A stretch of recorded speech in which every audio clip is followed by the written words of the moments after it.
Welcome back to another edition of the Knight Report podcast. I'm your host, Mike Broadbent. Joining me once again is my co-host, Richie O'Leary. Big time basketball win last night. Not the highest ranked opponent, but I think this is the best that Rutgers has looked all season on the hardwood, so we'll get into that game. Also, some portal happenings. There was a lot that went on yesterday. We have a new confirmed official visitor in the portal. We have some increased interest in a player that we had previously written up in our follow column. If you're on the boards, you know who this player is. We also have an offer that might not be an offer in the portal, and some players returning that we want to discuss that were announced in the last 24 hours. Before we get into any of that, this podcast is presented to you once again by Knight and Day Apparel. Hey, Rutgers fans, get ready to slam dunk your style with Knight and Day Apparel. Cheer on your Scarlet Knights this basketball season in our exclusive Rutgers gear. From trend-setting designs to lifestyle garments, we've got you covered with everything you need to support your team in comfort and flair. Stand out in the crowd and show your passion for Rutgers basketball with designs that celebrate every dribble, dunk, and victory. If you use our promo code RutgersRivals, you can get 10% off your purchase. Don't wait, head to Knight and Day Apparel today and gear up for game day. Go Knights. We are also presented to you by BetOnline. BetOnline continues to be the world's most trusted betting platform and your number one source for online betting. From the earliest odds to in-game live betting, BetOnline provides you with all the action and the ability to watch games as they happen. With the largest selection of odds from everything from NFL, NBA, college basketball, NHL, and UFC. Head to BetOnline today and don't forget to use our promo code BELIEVE, that's BLEAV, to get a welcome bonus on your first deposit. BetOnline, the game starts here. So last night, some history was made. Dylan Harper recorded the first triple-double in 42 years. He looked phenomenal. Ace Bailey looked incredible. He had 24 points and 8 rebounds. Dylan had 16 points, 11 rebounds, and 12 assists. Just overall, this looked like a team. This looked like the team that we kind of envisioned this year. It's the first time, really, in my opinion, all year that this team looked offensively and defensively like a tournament team. What did you see last night, Rich, that was the most encouraging thing from the game or from this team? A little bit of a tough one. I'd say Ace Bailey probably putting on his best performance of the season. It wasn't like anything flashy happened. Like, I know he's notorious for his high flying slam dunks, very explosive plays. I didn't think he did anything crazy explosively, but I thought overall he just took better shots, which is huge for him because we know his shot selection has been god awful for God knows how long. And that is a little bit of a knock on him. It's probably the biggest knock on him, to be honest, because he has so much talent and so much potential, and he would hit some of those tough shots in the past. But I thought, despite Dylan having obviously a masterclass of a game, first triple-double in, what did you say, 40 years?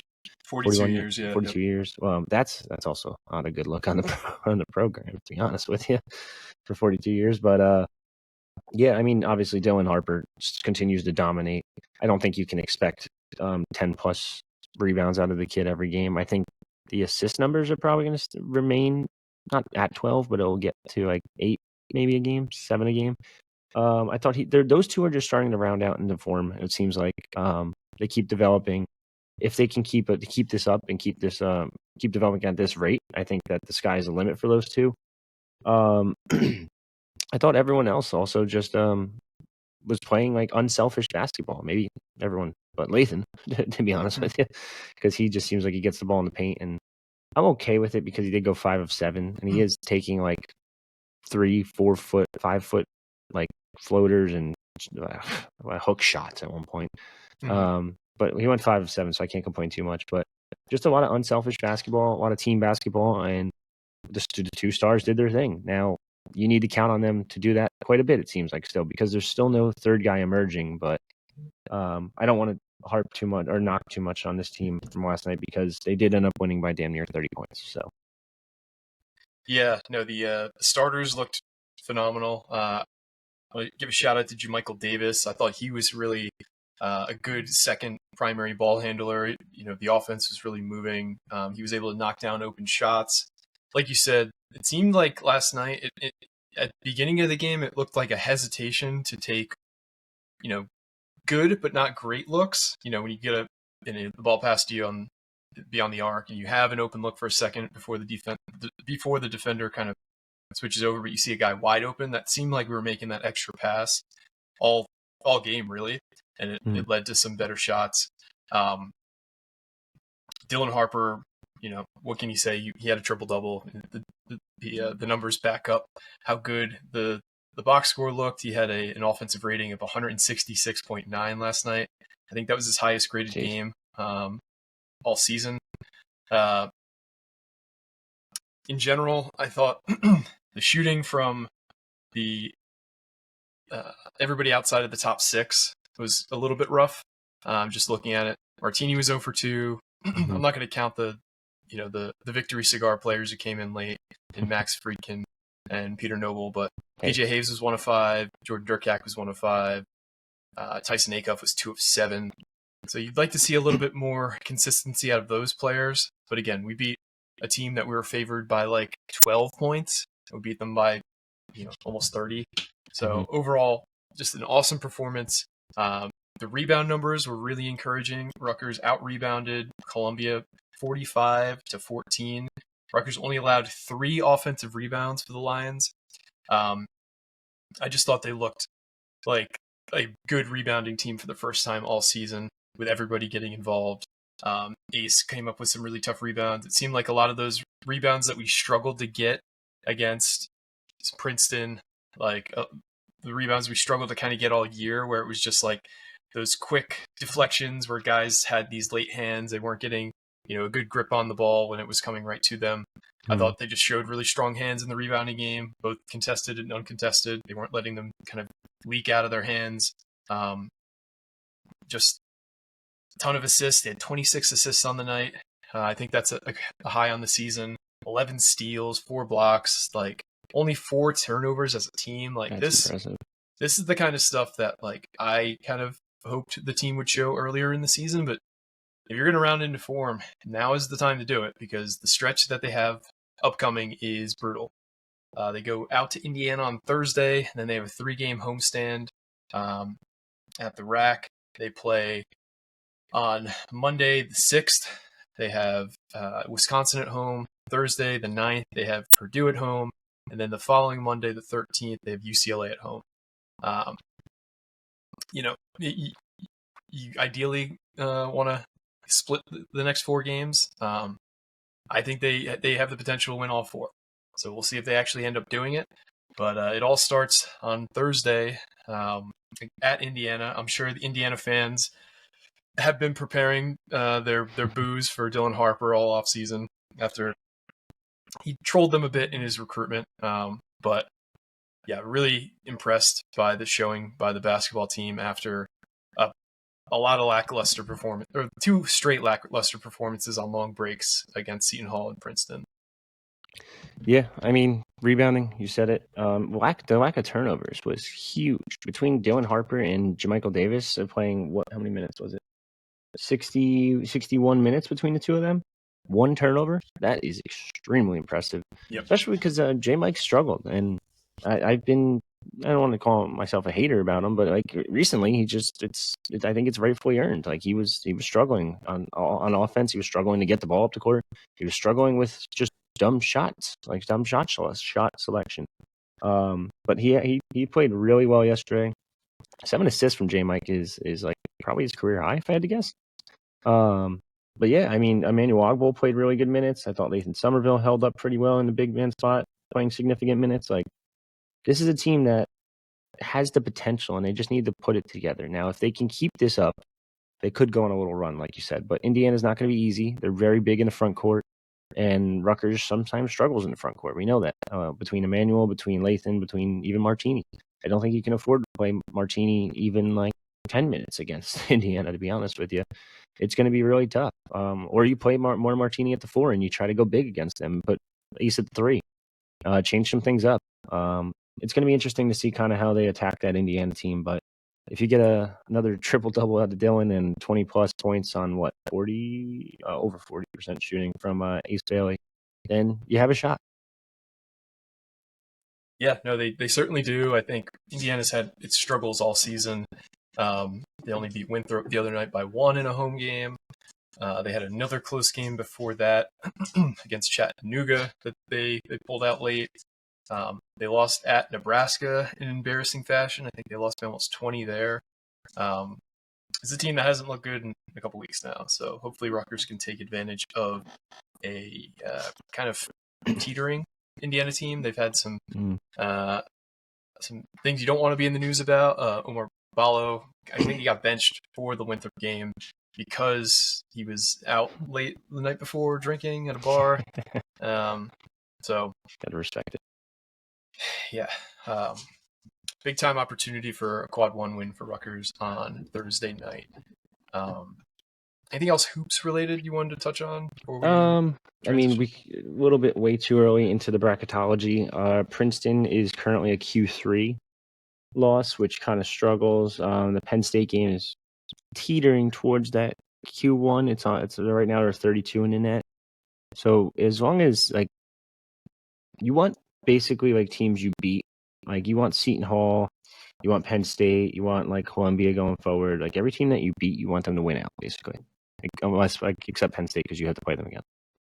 So it's like I know it's weird to root for like Seton Hall now, but like you want to root for them for the rest of the season. You want them to just dominate basically. If you can get that Princeton game into the Q2, it's going to help your resume a ton.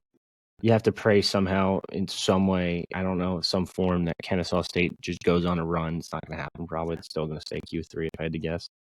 But you want to make sure they avoid Q4 as well because they're very close to that, and that's what's really going to hurt their what do you call it? Or no, I'm sorry.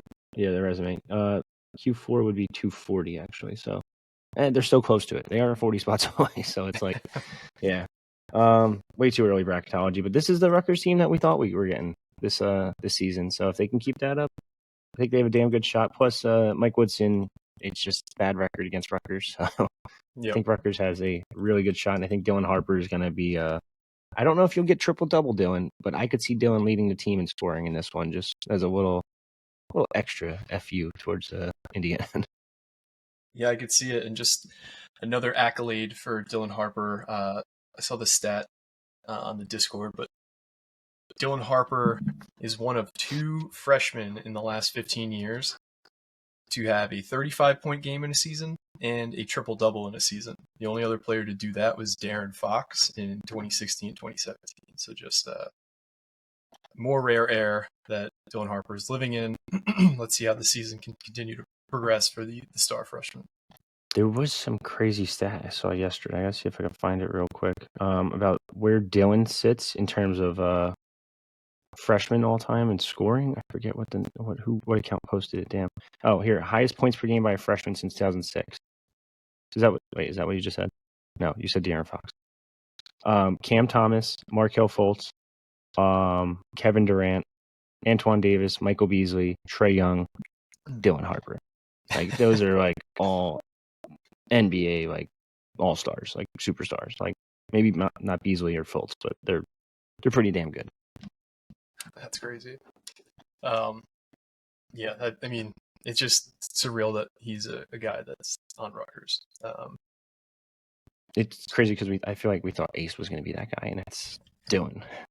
Yeah, I think we, at the same time, I think we kind of knew what Ace was going to be. It was going to be, wider variance night to night because his shot selection was like he's the ultimate like no yes guy, where it's just like constantly thinking like, what do you do? Oh, okay, he made it. But like Dylan, just his game is just so much more polished at the moment, whereas Ace has that like MVP level upside in the NBA.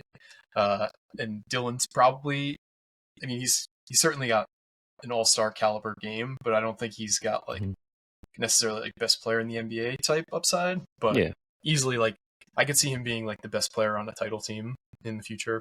So that's still like super high praise. So I guess that is kind of MVP level upside. But I don't know. Dylan's just like a much more sure. Like if there was one guy in this upcoming draft class, you have to kind of flag plant for like this guy is going to be a very good NBA player. I think it's easily Dylan Harper. Like, see what you did there. Very little ambiguity.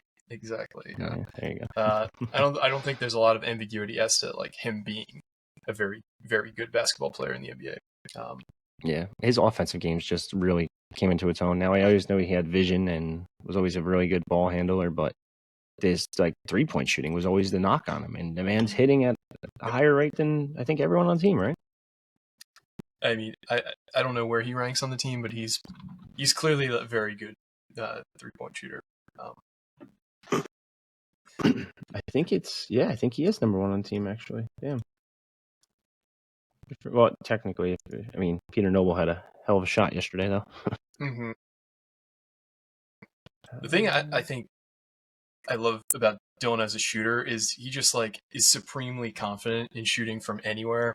Mhm. Like, in transition, he does not hesitate whatsoever. If he has that open shot, he has this like, it's almost like his brain works at like 2 or 3 times the speed of everyone else on the court sometimes, because like he knows when that shot's going to be open a few seconds sometimes before anyone else. So he's just able to like, he, not that he has like a super quick release, but when he needs to, he can just like get it up really quick.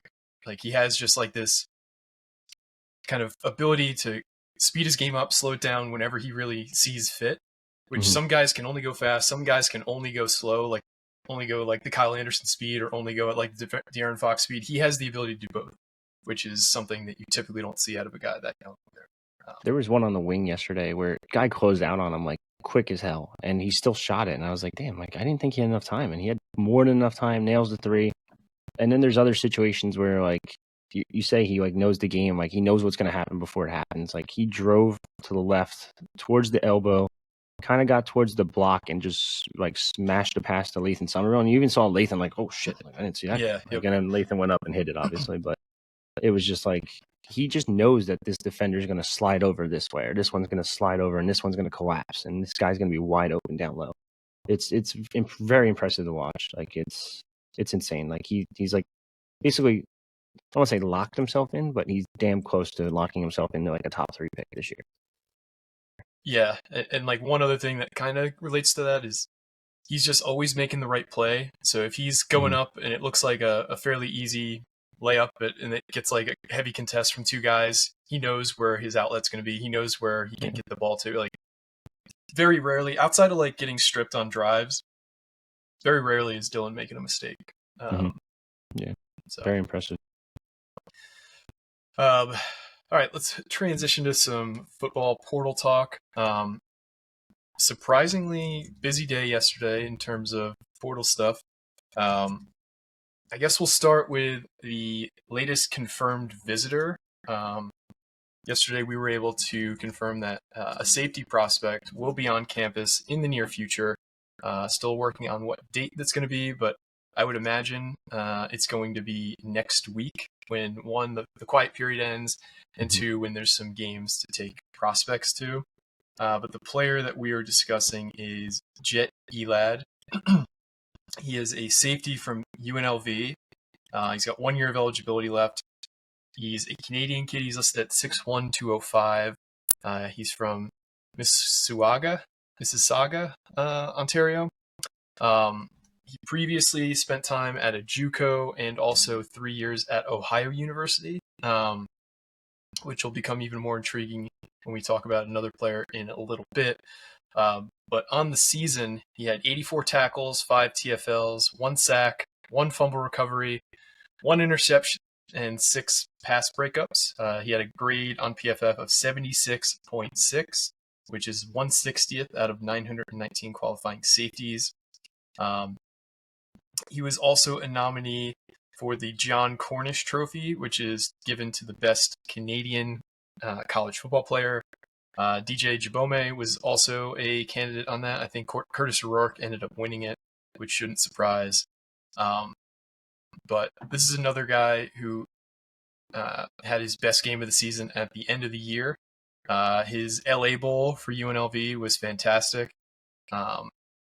In that game, when UNLV beat Cal 24-13, he had 12 tackles, including 9 solos. He had a sack, a QB hurry. He had a fumble recovery. He didn't allow a single reception on 3 targets, and he had a pass breakup. The guy was just all over the field and arguably the best player on the field that day for UNLV. What are you hearing on how Rutgers got involved with Jett Elad, and anything you're hearing about him in general? I mean, Rutgers has a very, very strong ties to several programs throughout Canada. Now, mind you, he did play his high school ball at St. Ignatius over in Ohio. Yep. But yeah, and I mean, anytime there's a Canadian in the portal, I expect Rutgers. I should say, anytime there's a producing Canadian in the portal, Yep. I'd expect Rutgers to at least kick the tires a little bit, see what's what. They're close enough to Canada that you can get away with it and say like, "Hey, we're the closest program to your home." Blah blah blah, all that other stuff. Now, I know I don't know if he's close. I know we talked about it off pod. We have to look more into this, but Daryl Jabome is from Ontario as well, I believe. I think so. I'd have to Yeah. double check that, but I think he is. Bob Frazier is the guy that actually has the most connections to Canada out of everyone on the staff. Obviously, Bob Frazier is still on the staff, for those of you that are curious. I think he's like a senior defensive analyst. Now he usually helps out in terms of like coaching linebackers, stuff like that, but he's also he was a really good recruiter back in the day, to be honest with you. So this shouldn't be too shocking. I think that UNLV lost some guys. They lost Barry Odom, right? Yeah, because he's at Purdue now. Yeah. Yep. They lost their entire coaching staff, basically. I think their OC is now the head coach of Sacramento State on top of it. But yeah, I mean, it's just a matter of Rutgers just reaching out to another Canadian in the portal. They wanted a DB. They really wanted a safety. They really want another corner. So this kid kind of fits that a little bit because he was playing some nickel for them, but he's also played a lot of safety for them as well. He kind of went back and forth between the positions. I know it's kind of the same thing, to be honest, but yeah, I mean, I would be shocked if Rutgers really doesn't end this one. I think the reason he has an extra year too is because of that JUCO rule, if I recall. Yep, it is. So it is. There you go. It's a kid that just wanted to enter the portal, see what he could do, go play Power 5, and look, hey, you play Power 5, you play good at Rutgers as a transfer, there's a good shot you're going to make an NFL as a DB, especially. Yep. I'm going to play some clips from that LA Bowl.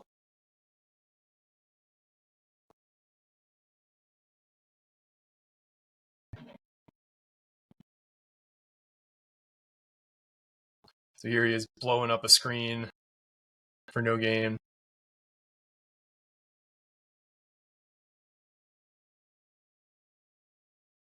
Guy just seems like a heavy hitter.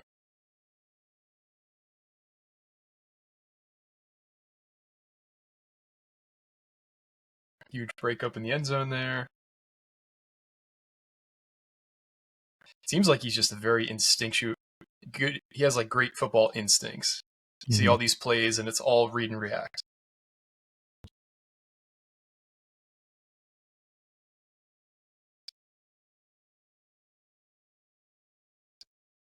Yeah, that was going for 6 if he didn't break that up. Or not break it up, but push the guy out. Wow. For those of you listening, there was a backwards pass that went awry, and he was able to run to the sideline and scoop it up just before the ball went out of bounds. That would have been a huge loss, but they would have retained possession on offense.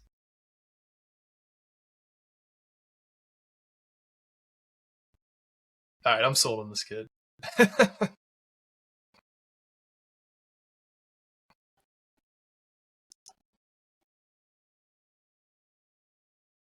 Yeah, sorry about that. For those listening, I didn't realize how loud it was. But overall, Jett Elad looks like a ball player, and we'd definitely be lucky to land him. I think he's got starter written all over him. I think are you muted? Yes, I am. I was going to say, he has like really, I think the way you described it, like really good instincts, just very smart football player. Obviously, you could tell why he's a DB and not a wide receiver because of that drop pick. But yeah, one of the hardest hitting safety tapes I've seen in a long time. Like, you don't really see guys do it as much just because there's so high of a chance of a penalty now, basically. But it seemed like he was just a very sound tackler, knows when to attack the quarterback or attack the backfield if need be, and just was laying the boom basically on people. Like that was a very impressive little clip and that's all in one game, mind you. Yeah, that's crazy. We mentioned a tie to another player. I'll give a little backstory. So, a guy that Rutgers recently started following is Bradley Weaver, who's a defensive end from Ohio University. Just had a really strong finish to the season. Mm-hmm. If you look, he won the MVP of the MAC championship game. I think he finished the season with, let me get his stats up. So I don't want to just throw numbers out here. So Bradley Weaver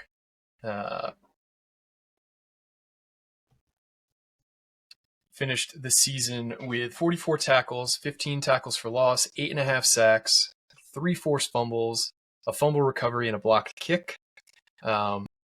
He was top 20 in the FBS in both quarterback pressures with 50 and hurries with 32. He had a PFF grade of 85.6, which is really good. 32nd out of 867 qualifying defensive ends. Rutgers had a few different staffers start to follow him, which is how we typically, begin the process of figuring out who Rutgers is interested in. But the thing that is really interesting about this is that Greg Schiano also started following him, which is not common. I'm going to pull up a screenshot of the most recent guys Greg Schiano has started following. Some guys make a lot of sense. CJ Campbell, committed to Rutgers. DT Sheffield, committed to Rutgers. Jacoby Hollywood Henderson, committed to Rutgers. Colin Weber, committed to Rutgers. Bradley Weaver. I don't know who this person is. So Bradley Weaver is not committed to Rutgers, but it clearly at least shows that Rutgers is very interested in him. And Jett Elad and Bradley Weaver were teammates for a few years. Jett Elad was at Ohio for 3 years. I think they only crossed paths for a year or two. But that's just another angle to pay attention to. So Bradley Weaver, working to get information on more about him. But what are you hearing about Bradley Weaver? Well, I mean, they want a defensive end, so it makes a lot of sense. At least one. Yeah, at least one, if not two, if they can. That's where it's gonna be a little tricky. It's gonna come down to money probably at the end of the day. How much do they have left? Do they have enough? And is it a guy that's better than what they have currently? So he just entered the portal recently. He's a kid that they are definitely kicking the tires on a little bit. Ohio kid again. Well, this one's actually an Ohio kid compared to the other one that was playing Ohio, blah, blah, blah. They've already talked, they know the Ohio staff pretty well because they've already got Chedrick Rhodes from there. They know the MAC very well because they also have 2 defensive line coaches from there. So, I mean, who better to know what's out there on the defensive line than 2 D-line coaches at different MAC programs that both coached in that area. Bradley Weaver also had a Kent State offer out of high school. That Colin Farrell was there, of course, do the math, blah, blah, blah. Colin Farrell offered him out of high school, knows who he is, very familiar with him. So it is something to keep an eye on, something to monitor a little bit, especially because the Schiano follow. But, yeah, I mean, they want a defensive end, so this really isn't all that shocking. Yeah. It's all good. So speaking of defensive end, a guy that Rutgers was very interested in, and still is interested in, still hasn't decided, and I wanted to just discuss him a bit. Eric O'Neill, what's the latest on him? So they hosted him right before the dead period started. They are doing everything in their power to try and land this kid. He is one of the best defensive ends in the portal. Anyone that says otherwise, I'm sorry, but you're just wrong. Just put up. We've been talking about Eric O'Neill for damn near years at this point, right? A year, at least over a year. Hell of a year for him at James Madison. 11.5 sacks. I forget, 20 plus tackles for loss. He is just phenomenal. They got him on campus the Friday before the dead period started. It sounded like he entered the portal with the intention of going to Rutgers, ready to go, visit it, was going to sign, and then every school in Power 4, Power 5, whatever you want to call it, just started calling him, blowing up his phone. I know after talking to people, there is some plans for him to make other visits. Do those visits happen? It's still to be determined because Rutgers is trying to make sure they don't. Rutgers are trying to get him locked in. I mentioned it before. He entered the portal last year at Long Island, wanted to go to Rutgers. Rutgers didn't really show much interest because they had multiple defensive ends already. This go around, Rutgers was very interested the minute he entered. He wants to. Some schools that are really kicking the tires on him are SMU, Oklahoma. I know North Carolina's got some interest too. Those first 2, though, it sounds like he's probably going to visit those if I had to guess, as soon as his dead period ends. Now, that doesn't mean it's over for Rutgers, but it's not looking too hot right now. I know Colin Weber is one of the situations where he sounded like he was done with Rutgers and then went to visit Indiana and Illinois. And then he came back to Rutgers and was like, hold on, like, I visited those schools. I like Rutgers more. Like, I think it fits me better. Is it possible that happens? It's very possible. But when you're talking about schools like SMU, Oklahoma, North Carolina, what do they all have in common? Significant NIL funds. And as much as Rutgers has revenue sharing, so does every other Power 5 school. And on top of that, these schools also have NIL funds. Like, I think it was SMU last year who was able to raise like $100 million in donor support just to get into the ACC. So there you go. Like, they are one of the top. I'd argue they are probably one of the top programs in the country when it comes to NIL. And for people that say like, yeah, but this is the Big Ten, as long as you're in Power 5, it really doesn't matter to most of these kids. And it shouldn't, because you're still in Power 5. You have a really good shot at, if you get 10, 11 wins, you're almost guaranteed in the playoffs at this point. Like, you have 12 teams in the playoffs. So, and now they're looking to restructure the playoffs too. So we'll see what happens there. But O'Neal right now leaning, it's hard to say leaning elsewhere because he hasn't visited elsewhere yet. I'd say it looks unlikely, but Rutgers is going to do everything in their power to try to make this one happen if they can. If they can't make it happen by, let's say, even tomorrow, I'd probably say he's going to be on campus somewhere else tomorrow or this week, before the weekends at least. Yeah, which is a bummer because, you know, in recruiting, especially in portal recruiting, like, momentum can shift so quickly. And clearly the momentum was there for Rutgers.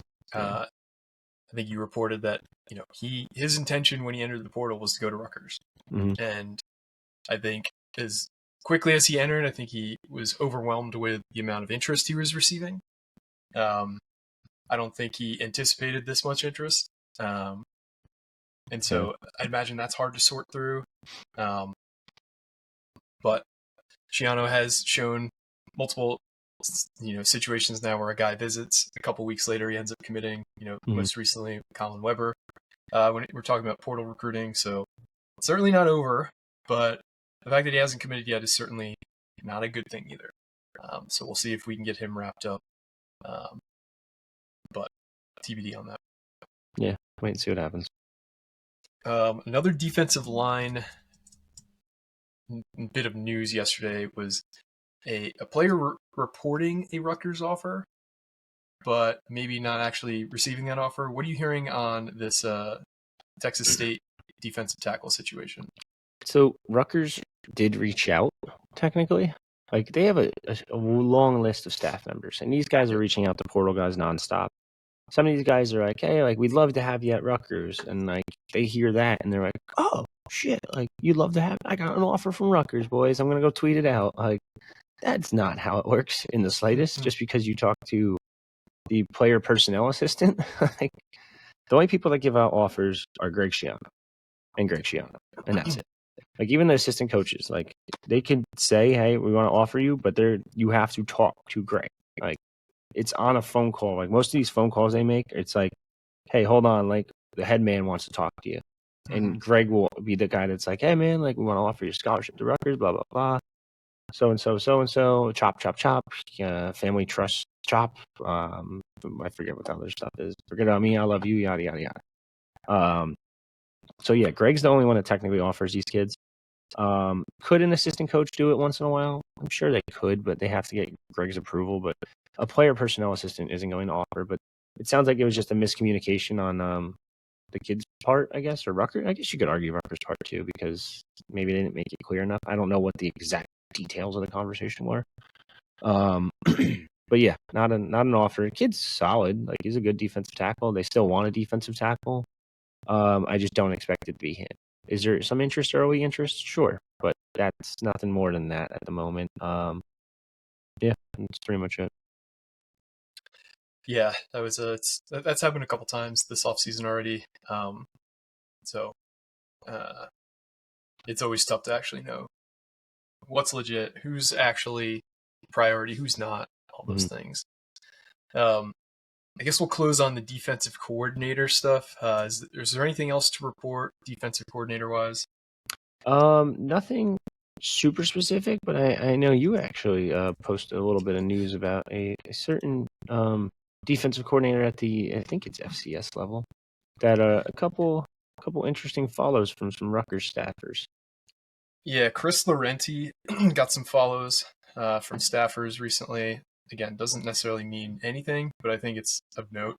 So Chris Laurenti is in year 5 with Rhode Island, year 3 as their defensive coordinator. I have some information I'm going to pull up here that I'll share. So Laurenti, he is a fairly young coach. I think he's in his late 30s, maybe early 40s. He played college football at Southern Connecticut State. Mm-hmm. And right after he graduated from Southern Connecticut State, he went immediately into coaching there. He was with that staff for 12 years and then moved on to Rhode Island in 2020. He's a local guy. He's from Cromwell, Connecticut. He served as the defense coordinator at Southern Connecticut State for 5 seasons. He recruits the New York City, New Jersey area for Rhode Island. This season, Rhode Island had a really good year. They were 13th in the FCS in sacks per game, 27th in the FCS in scoring defense at 21.9 points a game, 33rd in total defense, 335 yards per game, 26th in rushing defense, 18th in yards per rush allowed, 51st in passing defense. In terms of CAA ranks, they were first in yards per carry allowed, first in yards per play allowed, first in yards per carry allowed, first in sacks. They set a program record in sacks this year at 38. He had 2 first-team all-conference players on the defense in Wesley Neal and AJ Pena. AJ Pena is a Jersey guy. Pena was a first-team FCS All-American this past year. He had just, we've written him up. We've talked about him. He ended up committing to Memphis last week out of the portal. But very interesting name to keep an eye on here. I knew that name's familiar. Wesley Neal is a former 4-star at a Gulliver Prep in Florida from 2020. Okay. Took official visits to only a couple programs and June 7th, 2019. So technically before Greg's time, but he did take an official visit to Rutgers too. I did not know that. It did seem a little familiar. Highest ranked kid in Rhode Island program history. Interesting. 1, 2, 3, 4. No, he's out of years. That stinks because he's pretty good and he's massive. So yeah, so that's what's going on with the defensive coordinator role. Fairly quiet. We're still looking for any kind of tea leaves or news. And if we're following the coordinator hires of recent memory in terms of Harris Simiak and in terms of Kirk Soraka, both of those happened in the first week of January. So it's kind of a rough idea. Like before the coaches convention, which is the second week in January, I think we'll see a defensive coordinator hired. But that is where things stand there. I think a lot of people look at that and say, Rhode Island, what the hell are we doing? Like, this is Big Ten football. It's not the CAA. But those numbers are, like, phenomenal. Yeah. Like, those are next-level numbers. He's an up-and-comer. He's also a linebackers coach, so that helps things there. Yes. Maybe I'm looking way too far into a conspiracy theory here, but maybe he's like a candidate for the linebackers coach job, and maybe you shift someone to off the field and put a DC / Nichols coach again. I don't know. I'm just spitballing here. So yeah, just something interesting to monitor. Just a new name to watch at least. No, that's a great point. That could be 100% what they're thinking, and Nishiano has not been afraid to hire FCS coordinators in the past. Look at Sean Gleason. Although things didn't go so well with his tenure, he was an FCS coordinator. Actually, no, he was from Oklahoma State, but he was a longtime FCS coordinator before coming to Rutgers. So. Yeah. So we kind of ran the gamut with our topics there. Is there anything else you wanted to touch on, Rich, before we head out of here? No. I mean, last day of the year, 2024, hell of a year for the site for this podcast specifically. I don't have the exact numbers in front of me, but I have to imagine that they smashed last year's views and all that other stuff. So I want to thank everyone for that. I know you're usually one doing the thank yous, but I had to send at least one before the new year. So yeah, I appreciate everyone listening. Don't forget to hit subscribe and all that other good stuff. But Happy New Year and you all a good night. There was one thing I forgot. The Midlands tournament was the past few days. Yes. Wrestling tournament.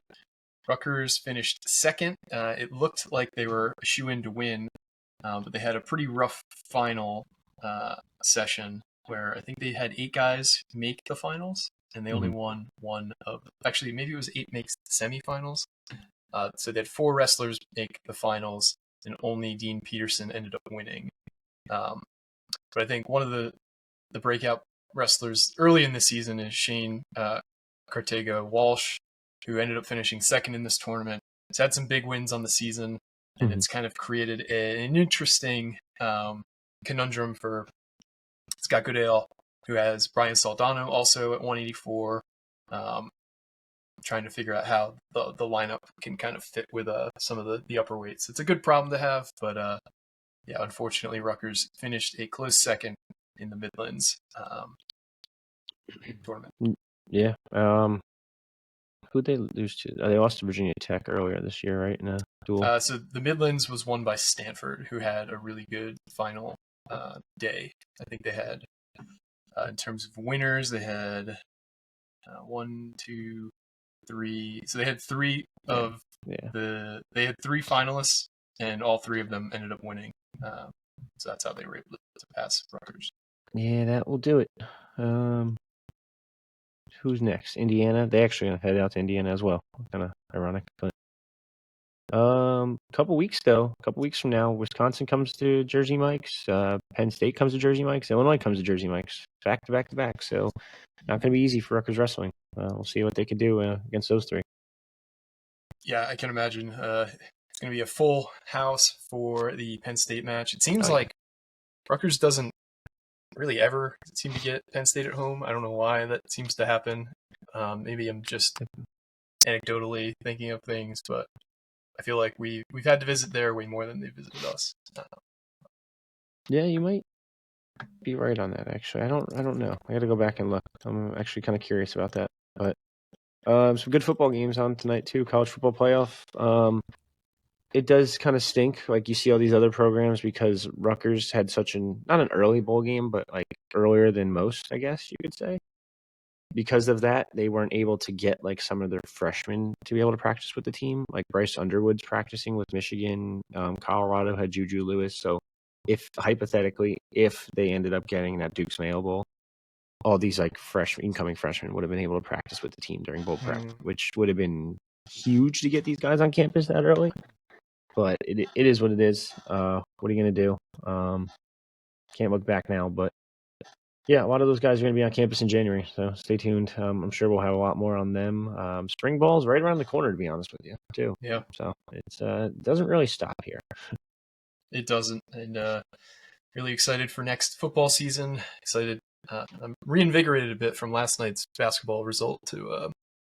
I definitely felt a little downtrodden with basketball for a few weeks with the disappointing performances, but I feel like they showed a lot last night, and let's see if they can build on that in terms of stacking progress Thursday night in Bloomington. Yeah, for sure. But stay tuned to your podcast feeds because you never know when a new episode's going to drop because you never know when news is going to drop. And I just want to kind of reiterate what Richie said. We appreciate everybody who has listened, told a friend, subscribed, participated in one of our many giveaways and contests this year. It really has helped the show grow tremendously, and we wouldn't be here without you guys. So just want to say thank you once again, and we're going to try and even have a better show in 2025. But we will me and Richie, have a better show in 2025. We will have a better show. Yes, we will. Manifest the shit out of that. There you go. But for me and Richie, this has been another edition of the Knight Report podcast, signing off.